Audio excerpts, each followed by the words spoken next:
Kemudian minuman keras, alkohol, dan ambil di luar juga. Jadi Didi membuat pelajar terpaksa.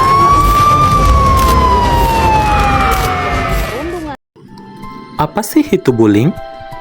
Bullying adalah perilaku menyakiti, menghina, atau mendominasi orang lain secara berulang dan terus-menerus yang dilakukan per orang atau kelompok yang mendominasi. Jenis-jenis bullying. Yang pertama, bullying secara verbal adalah salah satu jenis yang paling mudah dilakukan. Bullying jenis I ini akan menjadi awal dari perilaku bullying yang lainnya, serta dapat menjadi langkah pertama menuju pada kekerasan yang lebih lanjut. Perilaku ini dapat berupa julukan, nama, celaan, fitnah, kritikan, kejam, penghinaan, gosip, dan sebagainya. Yang kedua, bullying secara fisik adalah yang paling tampak dan mudah untuk diidentifikasi. Namun kejadian bullying secara fisik tidak sebanyak bullying dalam bentuk lain.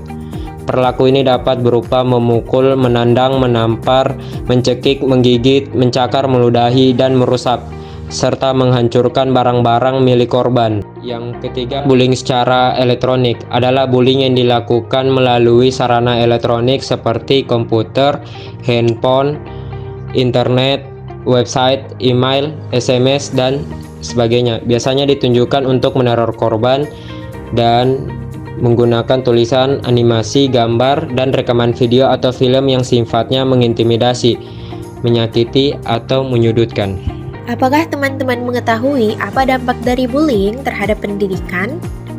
Jadi yang pertama, bagi yang melihat bullying akan berdampak pada dampak mentalnya dan ia akan merasa takut dan merasa tidak nyaman.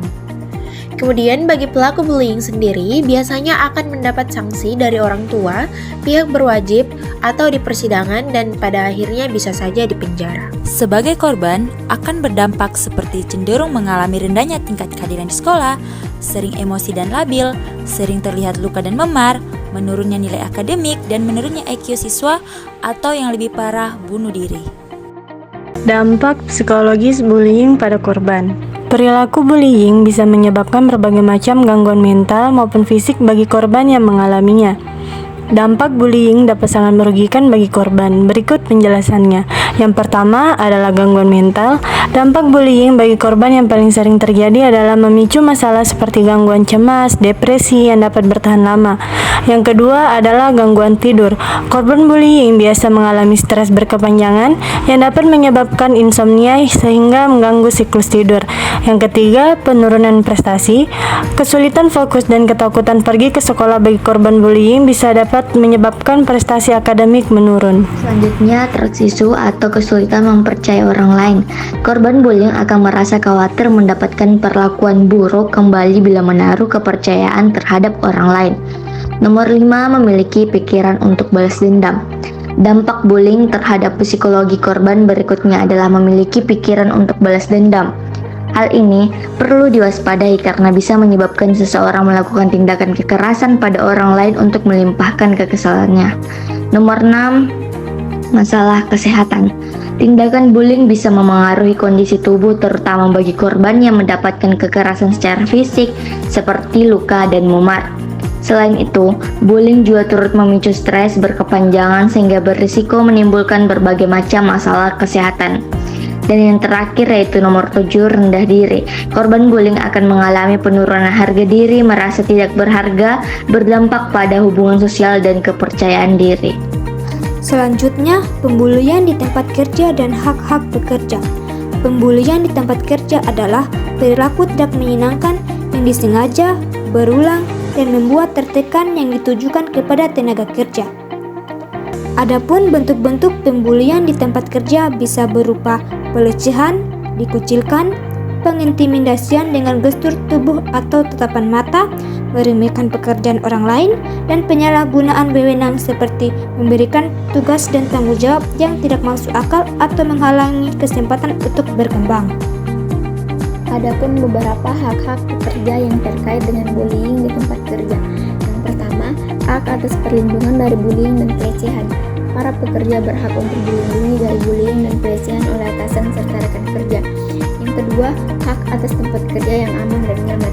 Para pekerja berhak untuk bekerja di tempat yang aman dan nyaman. bebas dari rasa takut dan intimidasi. Yang ketiga, hak atas kesehatan dan keselamatan kerja. Para pekerja berhak atas kondisi kerja yang sehat dan aman, termasuk perlindungan dari bahaya fisik dan mental. Yang keempat, hak atas informasi dan pelatihan. Para pekerja berhak untuk mendapatkan informasi dan pelatihan tentang bullying, serta tentang bagaimana cara mencegahnya dan melaporkannya. Media sosial memainkan peran yang signifikan dalam perkembangan pembulian di era digital saat ini. Meskipun media sosial memberikan platform untuk berkomunikasi dan berinteraksi, namun sayangnya hal ini juga memungkinkan terjadinya perilaku bullying secara online. Ada beberapa cara di mana media sosial mempengaruhi perkembangan pembulian. Yang pertama, anonimitas. Media sosial memungkinkan pengguna untuk bersembunyi di balik akun palsu atau anonim, yang dapat meningkatkan keberanian seseorang untuk melakukan tindakan bullying tanpa takut diidentifikasi. Yang kedua, penyebaran cepat. Informasi atau konten yang merugikan dapat dengan cepat menyebar luas di media sosial, sehingga memperbesar dampak dari tindakan bullying. Yang ketiga, dukungan kelompok. Kelompok-kelompok tertentu dapat menggunakan media sosial untuk mendukung atau memperkuat tindakan bullying terhadap individu atau kelompok lain. Yang keempat, teks dan gambar berbahaya. Pesan teks dan meme atau gambar yang mengandung konten bullying dapat dengan mudah diposting dan disebarluaskan melalui media sosial. Kelima, perbandingan sosial. Media sosial seringkali menciptakan tekanan untuk terus membandingkan diri dengan orang lain, yang dapat memicu perilaku bullying atau menjadi korban bullying. Keenam, kurangnya pengawasan. Dibandingkan dengan interaksi langsung, media sosial cenderung memiliki pengawasan yang lebih sedikit, sehingga memungkinkan perilaku bullying berkembang tanpa kendali. Untuk mengatasi masalah ini, penting bagi penggunaan media sosial untuk meningkatkan kesadaran akan dampak negatif bullying online, mempromosikan budaya online yang aman dan eksklusif, serta meningkatkan pendidikan tentang etika online dan perlindungan bullying. Di Indonesia, hukum dan regulasi yang melindungi korban bullying dapat ditemukan dalam beberapa undang-undang dan peraturan. Adapun undang-undang dan peraturan yang berisi tentang perlindungan bully, yang pertama ada Undang-Undang Nomor 35 Tahun 2014 tentang perlindungan anak. Undang-undang ini mengatur tentang perlindungan anak dari segala bentuk kekerasan, termasuk bully. Pasal 76C menyebutkan bahwa setiap orang dilarang melakukan kekerasan atau ancaman kekerasan terhadap anak. Kedua, ada Undang-Undang Nomor 11 Tahun 2008 tentang Informasi dan Transaksi Elektronik. Undang-undang ini pada pasal 27 ayat 3 mengatur tentang larangan penyebaran konten yang memuat penghinaan atau pencemaran nama baik melalui media elektronik. Kemudian yang ketiga ada Peraturan Menteri Pendidikan dan Kebudayaan Nomor 82 Tahun 2015 tentang pencegahan dan penanggulangan tindak kekerasan di lingkungan satuan pendidikan. Peraturan ini mengatur upaya pencegahan dan penanggulangan kekerasan termasuk bully di lingkungan pendidikan. Setiap sekolah diharapkan memiliki mekanisme untuk menangani kasus bullying. Yang keempat yaitu Undang-Undang Nomor 23 Tahun 2004 tentang penghapusan kekerasan dan dalam rumah tangga. Meskipun fokus utamanya adalah kekerasan dalam rumah tangga, beberapa ketentuannya bisa diterapkan untuk melindungi korban bullying yang terjadi di lingkungan rumah. Kelima yaitu Kitab Undang-Undang Hukum Pidana (KUHP). Beberapa pasal dalam KUHP dapat digunakan untuk menuntut pelaku bullying seperti pasal tentang penghinaan, pencemaran nama baik, dan penganiayaan.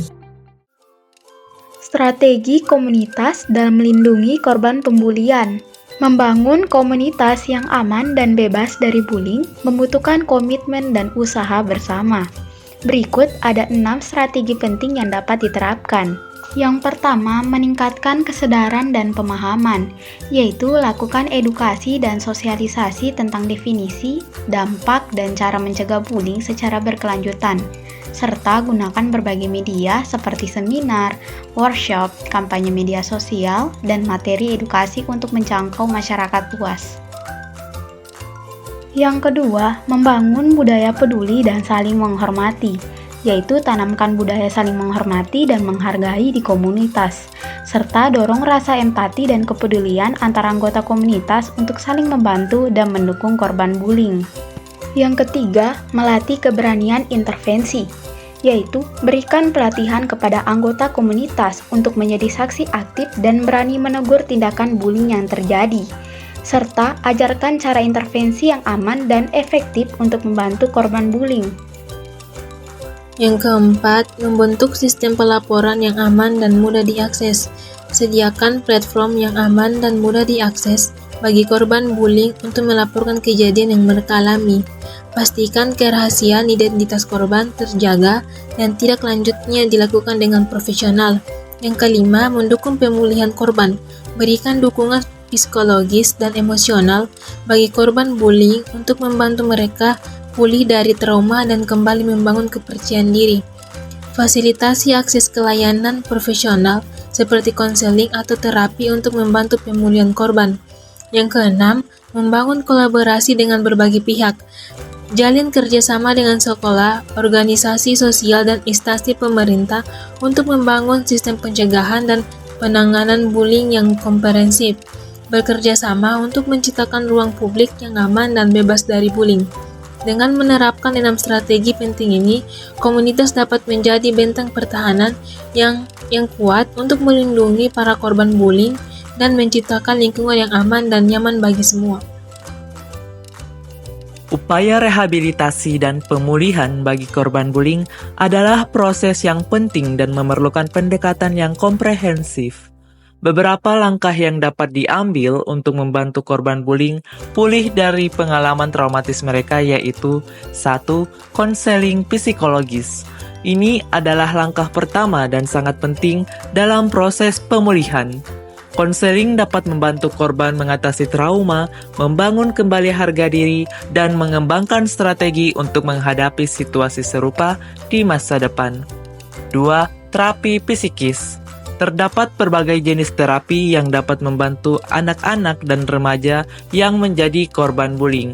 Terapi ini termasuk terapi perilaku kognitif, terapi bermain, dan terapi kelompok yang dapat membantu mereka memproses perasaan dan membangun kembali kepercayaan diri. 3. Dukungan sosial. Dukungan sosial dapat membantu memberikan rasa aman dan membantu mereka merasa tidak sendirian dalam menghadapi masalah mereka. 4. Restorasi dan kompensasi. Dalam beberapa kasus, pendekatan restoratif yang melibatkan mediasi antara korban dan pelaku dapat membantu dalam proses pemulihan dengan fokus pada pemulihan dan kompensasi kerugian.